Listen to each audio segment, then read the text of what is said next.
This is Ann Engar, and it is July 29th, 2008. Becky Sorensen, 4824 Holladay Boulevard, number 130. Zip is 84117, and we're in Holladay and love it. And Cal Sorensen, I'm related to Becky, and we've really enjoyed Holladay for many years. So how long have the two of you lived in Holladay? We moved here in 1946, and Had one baby. we kind of moved because it was a farm area. We could have animals, and then we had two more boys. So it was an ideal. They say there's nothing better for a boy than to have an empty lot. We had 2.5 acres of empty lot to start with. They were all, well, there were apricot trees. The house was built in an apricot orchard and on a hill, and it was a great thing. We had all kinds of animals. We had sheep to clean off the weeds off the hill, and we had a steer that we raised. And an interesting story about that steer, we finally got ready with it. We should butcher him and hired the man with his big boom and everything to come and do it. But as soon as that steer got one whiff of him, it went over the fence and ran up across the street into the orchard, where they were just then starting to develop Verona Circle. And right across the street from Rear Admiral Corn, who had bought the first house up there, the man leveled off and shot the steer and strung it up right there in front of his house. And so that ended the rural aspect of our family. We got into horses and had a great experience with horses and the family. Every one of them had a horse, had to take care of it themselves. And Hugh Sweeten, a good friend, decided he wanted to make a posse out of all of the young children that had horses, mainly his family and Ray Curtis's family and ours were the starting. And pretty soon, as soon as the other kids had any access to a horse at all, he ended up with about 100 kids in a group, and they did everything. They had rodeos, they had trips, and it included the parents. The parents could go out and set up the tents and everything, and then we would all ride our horses out to meet them. But it was a great experience with Hugh Sweeten, and then should I go further about the rodeo? I don't think Hugh had a brother by the name of Dewey Sweeten, and then there was a Bradshaw that lived next to us, and we, over the fence one day, one of them said, let's have a rodeo for our kids. So Dick Bradshaw built the chutes for the calves, and we had a series of rodeos. We got started, and we put enough shavings outside of the chutes to turn them loose, and we used the calves that they used for roping in the rodeos, and so they were smaller. And we didn't worry too much about the kids, because the worst that could happen to them would they'd get a mouthful of shavings from this as soon as they went out of the chute, because not many of them did. And that became a tradition, and even today, anybody whether they were members of our church or in the neighborhood, they still talk about the rodeos that we had. It was an inclusion event because it included everybody in the neighborhood. And at that time, by that time, they had developed some housing developments. And then we had at the end of the rodeo, and this involved riding horses that we rounded up that were okay for kids to ride, plus calf riding, and then we wound up and pig chase and all the things that kids really loved, particularly kids that were in the city and didn't have access to the rural type of things. But we wound up the rodeo with a stock scramble, and we had hen with little chicks, a lot of animals of all sizes, and one of the main things was a goat we put in there, and that really ended up to be quite an experience with that. But anyway, the kids could have what they could catch in the stock scramble. So here the kids were all leaving the rodeo with something under their arm that their parents were not happy about getting. One neighbor called up and said they had to keep the hen and her chicks in their shower room. So. So is this like in the 1950s and 1960s? Oh, yeah, these were about 1970. Okay. At that time, Holladay had started to develop its housing. Up to that time, it was quite rural. Everything was orchard around, and our horses would get out and go up in the orchards, and we'd have to round them up at night.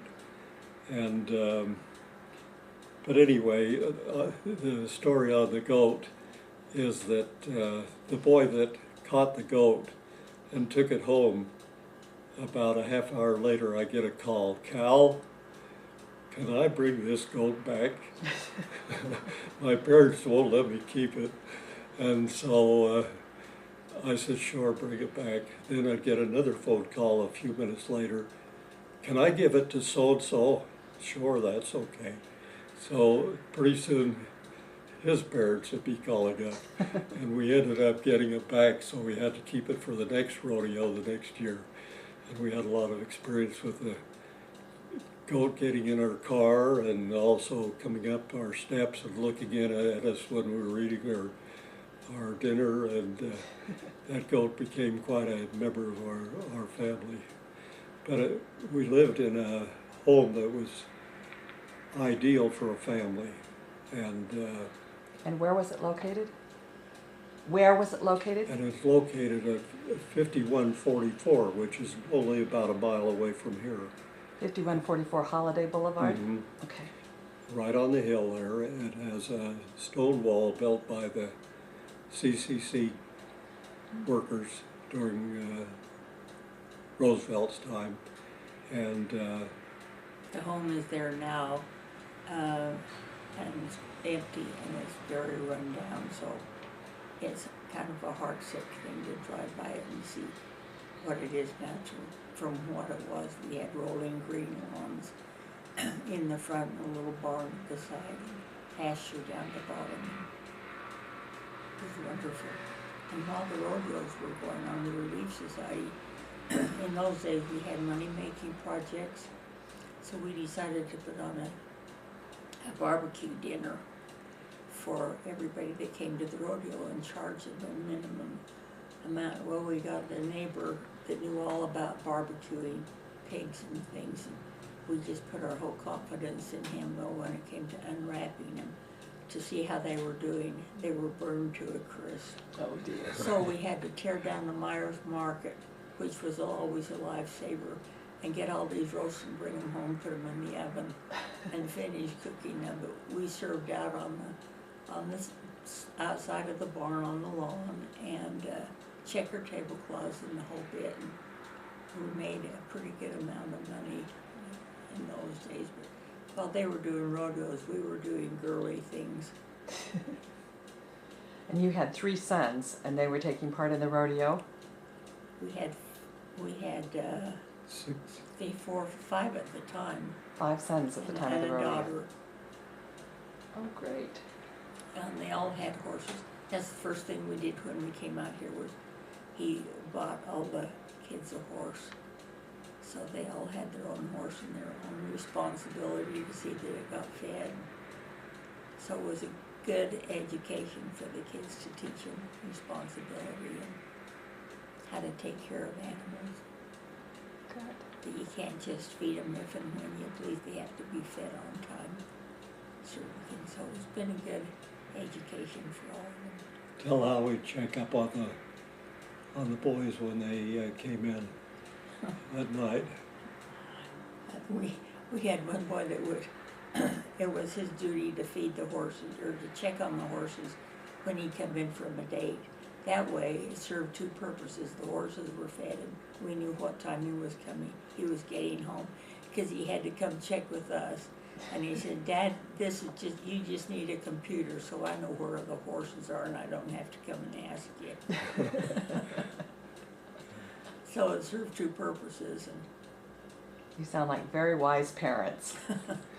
Well, it was a great place to raise a family at that time because we didn't have to worry about any drugs or. The unfortunate thing today is people live in a house and the children don't have things to do, and they're protected. The children are protected so much today that they don't get a chance to reach out and make friends. And one son had so many friends, and we were kind of worried about maybe the quality of some of the friends. But today he's so understanding of people in all kinds of situations because he was exposed to it, and it was a great development. We moved to California after our family was pretty well raised, and this one son was going on a mission, left us with only one son home. So we decided to move to California on a farm and take the one boy, and our daughter and son-in-law agreed to go down with us to help us. We had a boy down on the coast that we wanted to include and get better acquainted with him because to help him. And but that took us away from Holladay, and we sold our house in order to buy the farm. Stayed down there for 11 years. But this younger boy went to school down there. He went to middle school with a population of at least half Mexican because it's a farming area. And when it got to be high school, he came to us and he said, you know, all my brothers went to Olympus High. He said, could I go up there for my senior year? And this took some thinking because the only place he could stay was in this condominium with his next older brother, which isn't always complete guidance, you know. But he came up and batched it with his brother and went to Olympus High and finished up his school. So he was back at Holladay. And that was a great experience.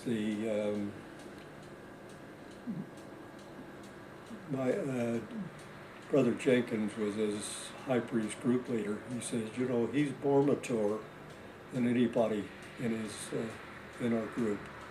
And he said, just because he's on his own and he's learning how to avoid problems that he might get into, and So it was a great experience for him. And I mentioned this to our president bishop. He says, you know, we do protect our children too much. Don't let them get out. And here's another case where he was on his own. He had a good friend, and Gary Gigi, and his father that would take him hunting and do things that the boys like to do. In fact, they helped him rebuild a truck, and they did all the body work and everything on it. So he got a great education there, and has developed quite a love for motorized things. But Chris was our youngest. And So how many total children do you have? we had 6 boys and 1 girl. Okay. Yeah. He called them 1.5 dozen. And when did you move back to Holladay? And then our daughter and son-in-law decided earlier She said, when did we move back to Holladay? well, I was just telling them the process in this is that they helped us fix up this one house that we lived in all the time we were down there. Well, we came back up here mainly because all of our family had moved back. They were all attracted back to Salt Lake, and our married children were having their families, and we had some grandchildren that came down to spent the summer with us, which was a good experience. But this all ended because they were getting older and getting involved, so they were all back here and we were on the farm.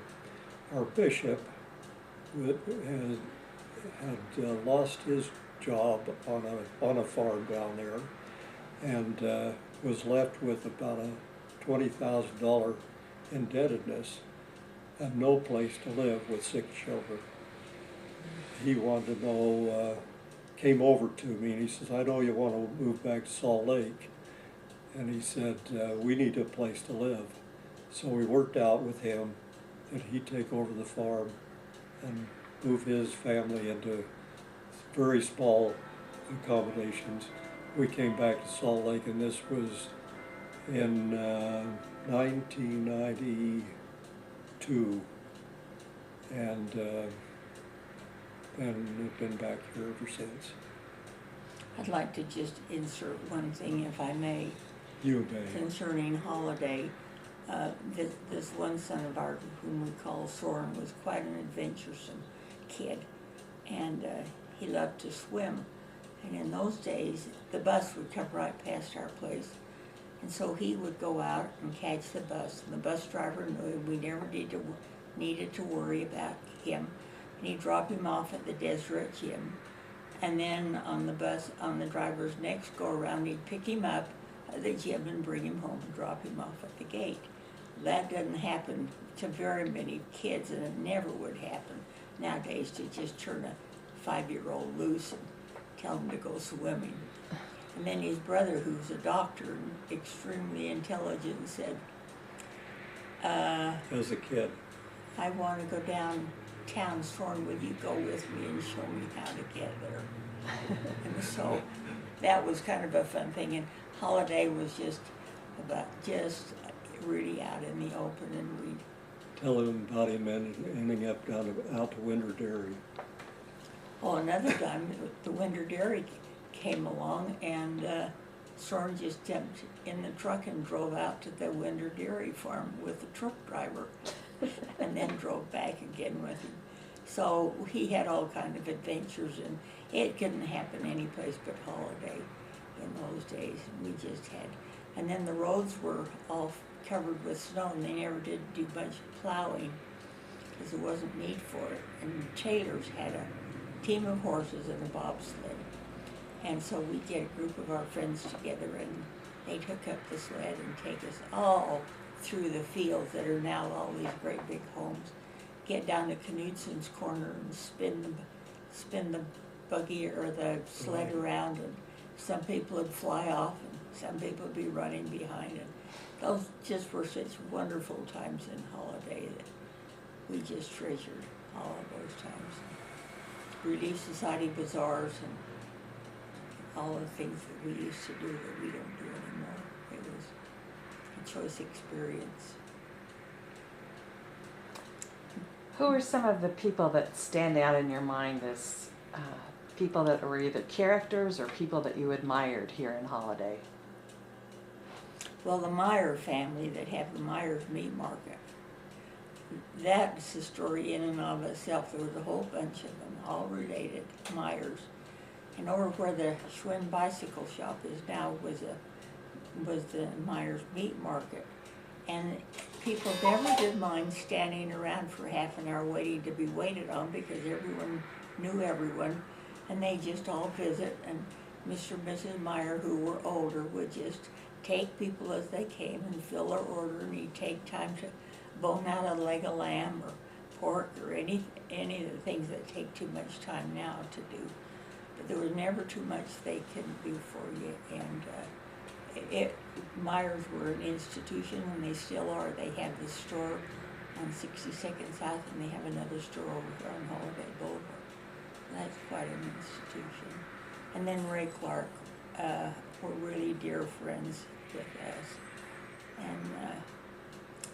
And Keith and Geneva Brown lived out here with us for a long time, till she had to move back in. A little bit about eating meat. Who? Eating meat. Oh, eating meat. There were a group of primary. We all worked in the primary together, and that's when we met in a little white church over on 48 South. It was the only church here, and all of this whole area was one stake, clear down to Cottonwood and way back up north here, and we were all Cottonwood stake, and we all met in the little white church, just up 48 South, and there was quite a few of us that were in the primary together. And when Eisenhower was elected president, we had Southeast Furniture, and they had access to a television that he brought out home, and we invited all these primary teachers to come over with their husbands, and we watched the election when Eisenhower was elected president. And from that stemmed, there were about 10 or 12 couples that got together the third Friday of every month and had what we call potluck. Everybody would bring something, and we take turns at homes, and we And dances on the driveway. meet and eat. And then we had Arthur Murray's teacher come and teach us how to dance out on the driveways, and we just had fun times, simple things, doing things, and we're still together with this meet and eat group, and there are only 6 left. 2 of them were homebound, one, and then Cal and I are the only able-bodied ones. One is sick with Alzheimer's, and one lost his wife, so that ended our fun group with meet and eat, and they really were true dear friends. So we just had a lot of fun things like that in Holladay. And then Ray and Betty Clark were dear friends. I was his Relief Society president, and we had a very close friendly association. Tell them about And we remember when those doctors were all killed in an airplane crash. Maybe you don't remember. I don't know that story, But there no. were 6 doctors leaving to go down. I think they were going down to California to a football game. And the plane hit the mountain, right down here at the point of the mountain, didn't quite get over. And there were 3 from our ward that were 3 doctors who were killed, left their families. And that was my first experience in the Relief Society. We had funerals for those 3 fathers, and that was a tragic. And about when was that? It would be, in the 70s, when would that be? early 1970s. In the 70s. Mm-hmm. That must have been very hard. Uh-huh. And our bishop. So there were was sad things and glad things and happy things. And Holladay was just wonderful. But we've had some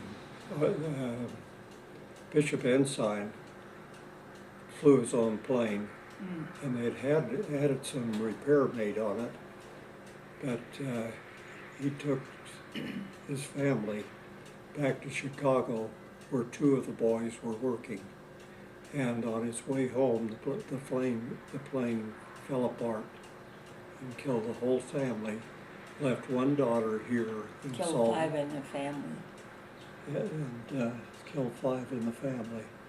And left one daughter here, and then the 2 boys in Chicago. But it wiped out the whole family, and that was sad. The one girl, we were living in California at that time, and they asked Becky to come up and speak at her funeral, and that was very, very touching because we were close to them. Went on a lot of youth trips to Yellowstone, and A lot of things you can't do today because of liability.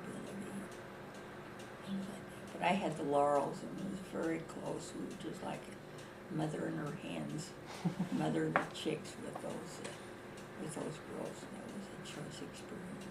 Very difficult to come and speak at her funeral. I can imagine. So let's get some personal background on you even before you went to Holladay. Where were you born? And who were your parents? Where'd you go to school? Where'd you meet? Those kinds of information. I always have a lot of fun on this because I said, oh, Becky was born in New Zealand. And boy, that really, here she's a foreigner and immigrated to America. But that isn't the case. Tell them how you ended up being born in New Zealand. My dad had a teaching fellowship at Ames, Iowa, agricultural college, and he and my mother were married at the time. President McKay gave my dad a call and told him he wanted him to go to New Zealand to be principal of the Maori Agricultural College down there. So that's where they went, and while they were there I was born. And I was only 18 months when they came home. That's where I get the idea that I was born in New Zealand. But I'm not a native, I'm not a Maori, I'm a Pakeha, but that was a choice experience for my mother and dad. So have you ever been able to go back to New Zealand? We did.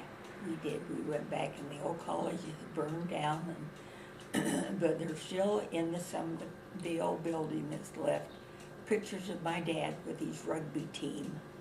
And he just had a wonderful way with the young people, and they just loved him.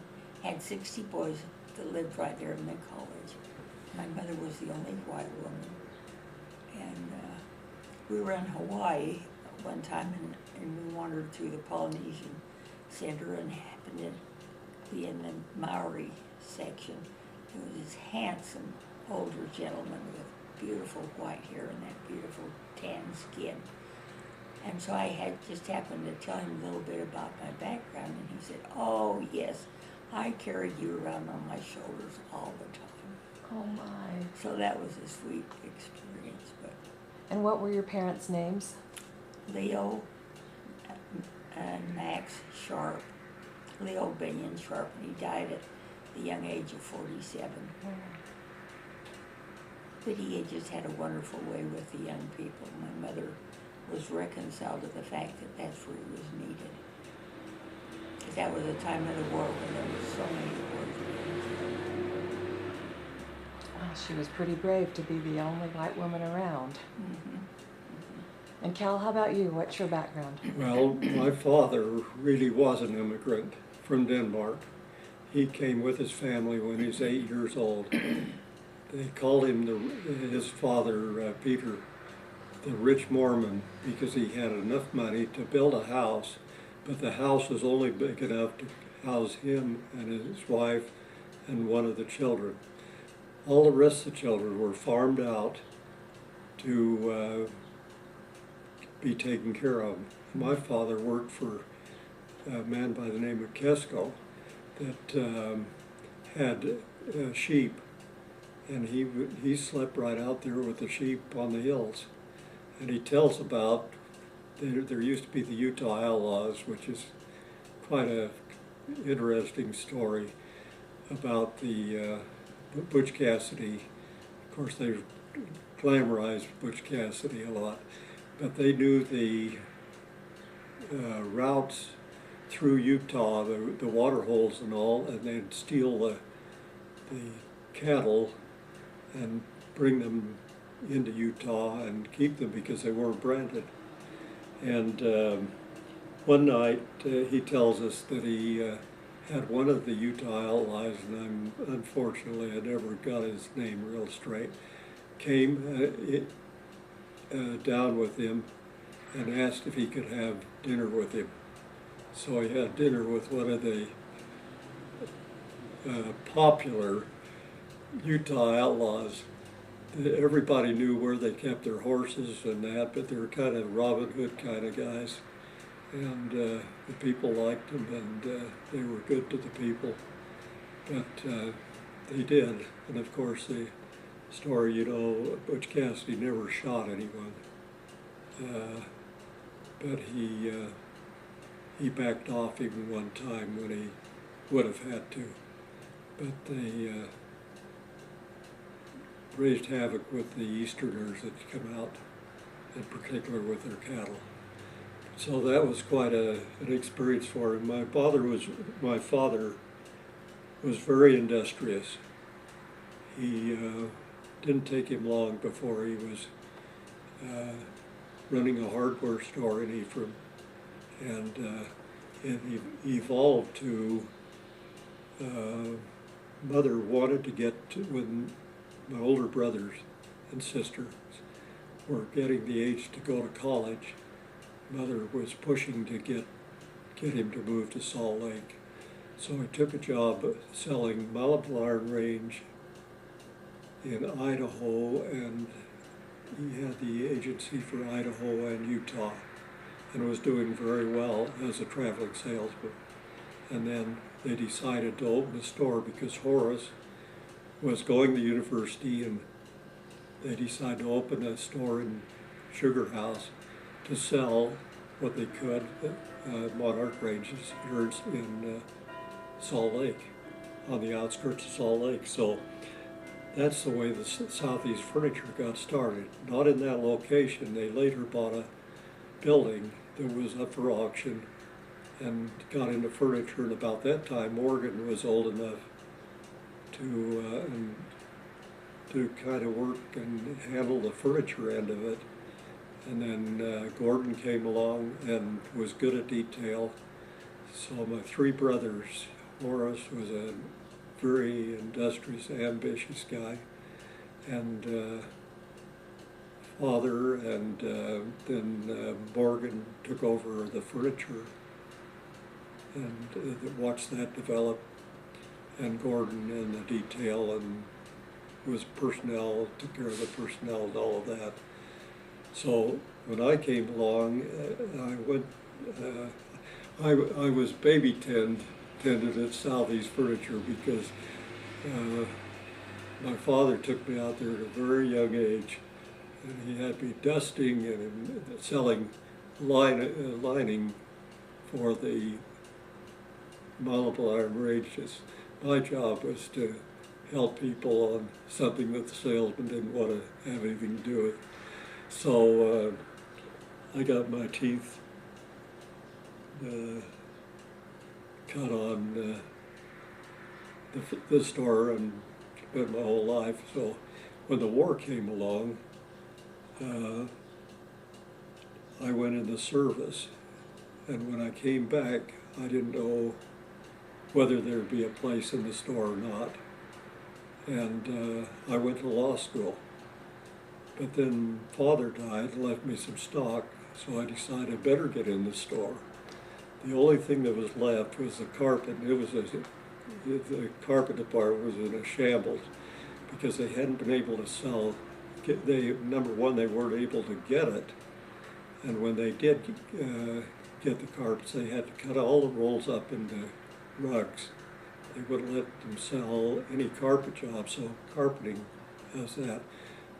But, so I kind of took over that, and we had a big remnant sale and got rid of a lot of the remnants of that, and then to watch the carpet industry make its transition. Carpets are not made anything like they were when they started. So I had a great experience in just that segment of it and working with my brothers. We never had formal meetings. We ended up sitting on the steps and discussing what had happened during the day. Great family, great brothers, and had some good sisters too. So how did you two meet? We met at the university. We were both pledges. He was a Pi Kappa, I was a Chi Omega. And he'd been going with my girlfriend. So we passed each other on the Park Step building steps one day. And he touched me on the shoulders and said, "Meet me after class and we'll go down to CI." And I turned around and oh my goodness, I wasn't who he thought I was. I said, "Well, if you can't find who you're looking for, I'll be over to Chi Omega house." So it wasn't long till he showed up at the Chi Omega house, and we were both pledges, and we'd had an exchange, so we both had to do the cleanup work, and as pledges do, and that was it. We went together for a year, engaged for 6 weeks, married when we were young, so neither of us graduated. I went 2 years and he went almost to 4. He graduated. But you were able to go to law school even without graduating. I went to law school, but then I dropped out when I decided I wouldn't be a lawyer, I'd be a furniture. So what year were you married? 43. And then he went in the service after you were married. Mhm. How was that for you? That was the day we were married. The day before, meat was rationed, gas was rationed, sugar was rationed, all kinds of things were rationed. And for our wonderful honeymoon, we had dinner. My mother had a dinner for us at the Hotel Utah because my father had passed on. And his brothers each gave us a gas coupon. So we drove up around Echo Reservoir for our honeymoon, back to the Hotel Utah, and out to Woods Cross the next morning to milk the cows. And that in and of itself is another long story, but anyway, that was our honeymoon, and that's how we got married. So it was, and they didn't have receptions, nobody had a wedding reception in those days, and wedding presents weren't very plentiful, but his dad helped us get set up in a funny little farmhouse out in Woods Cross. And that's another little story that he doesn't have. He has an appointment at 11:30, but I don't know what more you want to know. Okay. But we've had fun 65 years together. Can you tell me one of your favorite stories of your marriage? Of our marriage? Mm-hmm.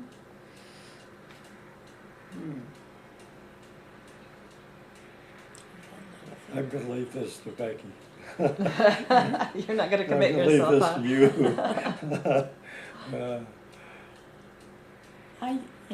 There really wasn't a favorite time. Whole life's been a favorite. We just had a good life together, and we loved horses, and we'd ride horses. He'd come home from work in the summertime, and we'd saddle up the horses and go up Mill Creek Canyon, and then leave the horses and ride on up. And this one time, he wasn't one to turn around. We had to keep going and going. So we went up and over the mountain and down and ended up in Lamb's Canyon with our truck and trailer over in Mill Creek Canyon. So then we had to tie the horses to a billboard, which you were able to do and not worry about them. Hitch a ride down to Sugar House, take a taxi out to Holladay, get a car and go up and get the truck and trailer, go back, and rounding up Parley's Canyon again to pick up the horses and come home. That was one of my favorite stories to tell. It wasn't a romantic story, but it was just a fun story. We've had a lot of fun stories. We went to Jamaica and people wondered why, how come we were so happy all the time. Of course we knew why, mainly because we were in love, plus we were active in the church and have that peace of mind that comes with knowing that it's true.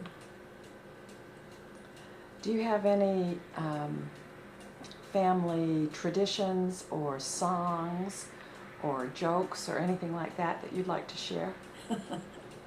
We had family traditions, so these daughter-in-law came into the family, and then our traditions all went kaput because all the boys were inveigled to go with theirs. We always have Thanksgiving together, and we always have Christmas together, one time or another. We're not a musical family at all. We tried, but we're not musical in any way, which is too bad, but that's the way it is. And one last question. What are you proudest of in your life? What are we what? Proudest of? What are we proudest of? Mm-hmm. I guess our family. Because they've all done well. None of them had to come home and live in the basement apartment. They've all been independent on their own. And there's some of them that are free spirits and some of them that are really deep in the church. But we can't worry about that because there's a deep love within all of us and do anything for each other. How about you, Cal? How would you answer that question? I always said in my obituary I'm going to talk about my sons because and my daughter, she's precious because they are all. She's a nurse and has loved her nursing. Is going to retire, she says, but I doubt if she'll stay out of nursing because she's too compassionate for people. And we have a son that's an attorney in Chicago. Very Doctor in Philadelphia. a doctor in Philadelphia and a son-in-law and son that both got in the carpet business because they worked with me in the store. But they've done a better job than I did. And well, let's see, staff is in the building business, is a master home builder. He just is doing a job. He's not working on, doesn't want to do a lot of building. But the people took their plans to the to get them approved by the zoning board, and the fellow down there says there's only one person that could build this house for you, and so staff took it on as a challenge and is building this house for these people. He does a lot of designing homes right now. He's gotten into design. But yeah, we're proud of our family and Our youngest independence. one. Is there anything you would like to add?